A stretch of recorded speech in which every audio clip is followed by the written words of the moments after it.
This is a demonstration video. I'm going to, hold on a second, turn so I can see what's going on in my camera. Demonstration video on a Bunn 16-inch string tyer.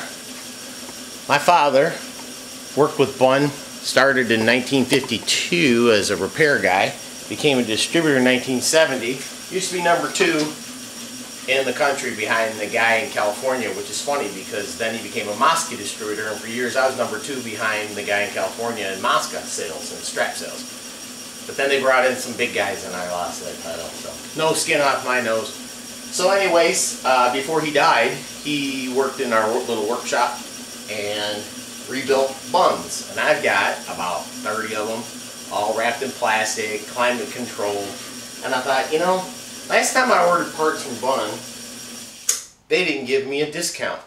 And for 50, 60 years, my family has been ordering from Bunn and getting discounts. And when I didn't get my 20% discount, had to pay full price for knives and flat springs, I thought, I'm going to start unwrapping all those machines, take a little bite out of their sales. So what we've got is a really nice 16-inch old style. Now, Bunn always said their worst competitor was an old Bunn to the new Bunns.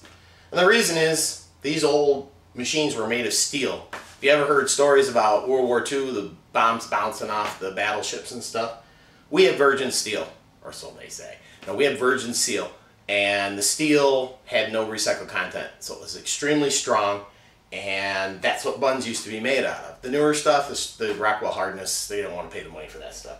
So if you got an old Bunn that you have somebody like me that can make it tie nice, you've got something that really, Armageddon could occur, and 100 years later there's going to be 6-foot tall cockroaches using Bunn tires to tie up whatever cockroaches are going to tie up. So anyways, this one's got a nice new motor. We went and put, I'll show you the guards in a minute, walk around it, but for right now I just want to show you how it ties. Cut that off, it's a little loud when I'm trying to talk.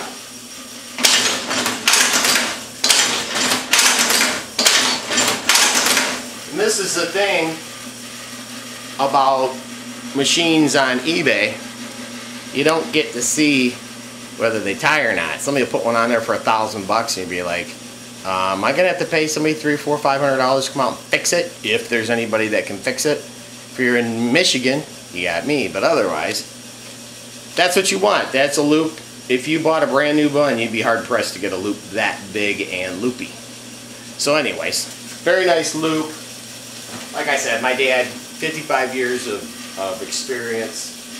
He took these completely apart, ground off all the rust off the frame, painted them all up. Now this,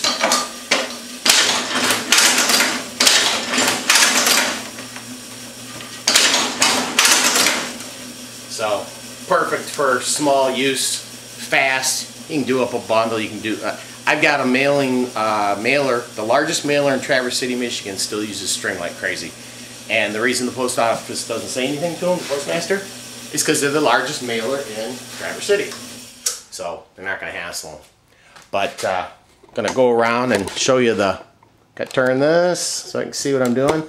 So what I got is a plastic shroud here. Keeps all the pinch points obscured, so you really can't get in there. This is the old original Bunn half moon guard, and somebody had just added onto it down and came around, so that's cool. I had a couple of those. I thought, well, slap those babies on. Down here in the front, you've got another plastic guard, just held on with 4 screws in the corners. Another guard over there protecting pinch points. So this one is completely guarded. Got no worries about OSHA hassling you on it. It's got a really nice table. The welds are good. It's all lubed. And down in there, I don't know if you can see it, but there's an extra belt. I always like to put an extra belt on it. So if the first belt wants to wear, you can just pop it and put the other belt on without having to do a belt job, which can be a bit of a trick. Most people have trouble doing the belts. So I'm gonna flip you back there. A new Bunn will run you about $5,000 plus. Last I saw, they were $5,500. This one ties as nice as a new Bunn. This thing would be great for rags, gloves, laundry use. Cheap, easy. I don't think there's a better way, a cheaper way to tie laundry than with a Bunn. Graphic arts, I've got a lot of small printers. I sell Moscas, and you know, the cheapest Mosca I ever sell is a 20-year-old model that's about $3 grand. I've got some 15-year-old models, 12-year-old models that are $4,500, $5 grand. I got some P5s that are $5 to $6 grand. A new one runs you $9,300. So if you want a cheap way to get your bundles done, these old Bunns are great. I got a manual for it, so it'll be shipped. The eBay, it'll be all listed in the eBay, but I palletize it on a nice little pallet. We can ship it almost anywhere in the country for about 150 bucks. It's set for 12 ply right now, but I can set it for 6, 8, 10, 12. 6, I don't know if 6 would work very well in this one, but 8 or 10 are normal. Those are the ones that I sell the most of. This machine is probably somewhere in the area of about 60 years old. It looks like it's like from the 60s. I could check by the serial number. I forgot to do that, but it's been around, and that's just a testament. When you saw the knot, when they get really old and worn, and I've seen machines that were used every day, 1-2 shifts for decades, and they start to get sloppy, and they don't make a knot that nice. This one was not used that hard, and then it was rebuilt. So definitely ties very nice. So if you have any questions, you can call me. My number is in the lower part and the description. And if you can also message me through eBay if you saw the ad. Thanks for looking.